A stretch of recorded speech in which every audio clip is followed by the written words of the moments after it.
Welcome to Solvetic, your channel to always learn technology easily. Below in the description, you will find useful links we used in this video.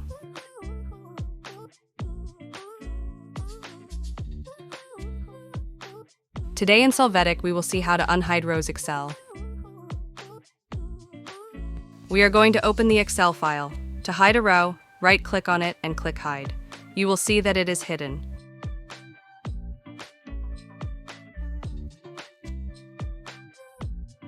Now, to show it, right-click on the line where it was hidden, and in the menu choose Unhide.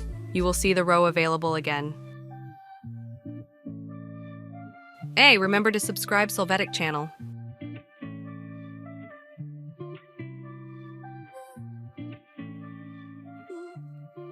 We hope it has been helpful for you. Here are links to watch more videos of your interest and subscribe to the Solvetic channel. Thank you.